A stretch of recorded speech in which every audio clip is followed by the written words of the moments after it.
Here with us now is commercial airline captain Laura Einsattler. Captain, welcome back. Always good to see you.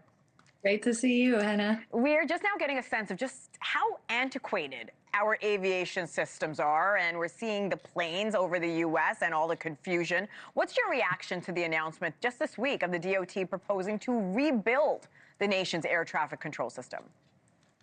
Well, it's absolutely excellent news. You know, this has been a long time in the making. In the early 90s, we were talking about sector suites. In the early 2000s, we were talking about next generation air traffic control system. So these are just things that we're now seeing from decades-long delays of upgrading these systems. Captain, I'm curious, what are you hearing from other pilots specifically about some of the recent incidents at Newark Airport? Well, I have personally flown in and out of Newark many times myself, and it's a very busy airspace and a very busy, compact airport. So that's something that, is a factor that is in play as well. We have a clip of an air traffic controller during a recent outage at Newark. I want you to listen, and I will get your reaction on the other side.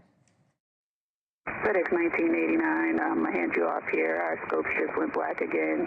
If you care about this, contact your airline and try to get some pressure for them to fix this stuff. We just had another brief radar outage, so just in case that happens again, for your purposes, if you can't reach me, just stay at or above 3,000 until you're passing Morristown, and then you can just clear for the approach from there.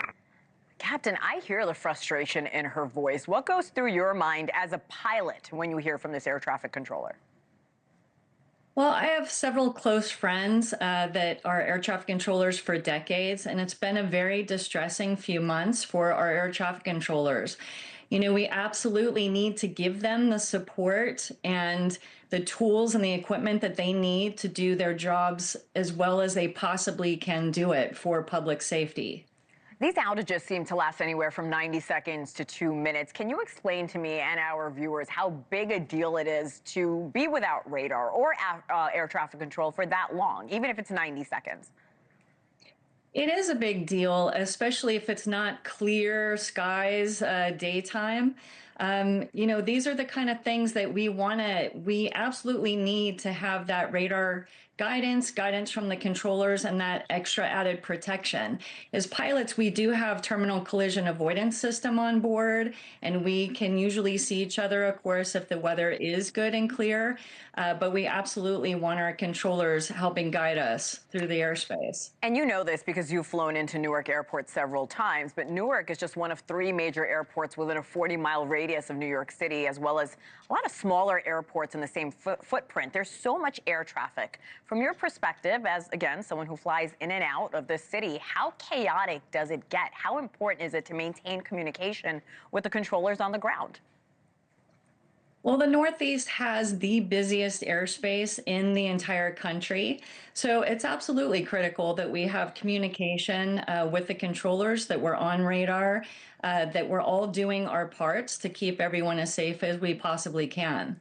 Why are safety conditions and these flight conditions affecting Newark so much more than other airports around the country?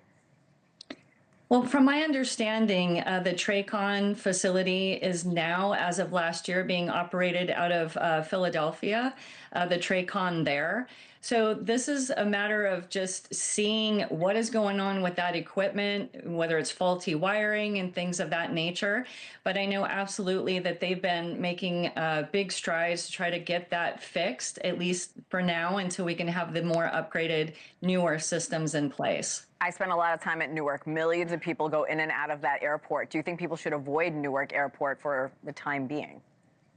Absolutely not. The airlines have taken drastic measures to reduce air traffic congestion in the name of passenger safety. So when you see us and we're flying and we feel that it's safe, then you should feel confident to come on board and fly with us. All right, fair enough. Captain Laura Einsattler, we always appreciate you. Thank you again.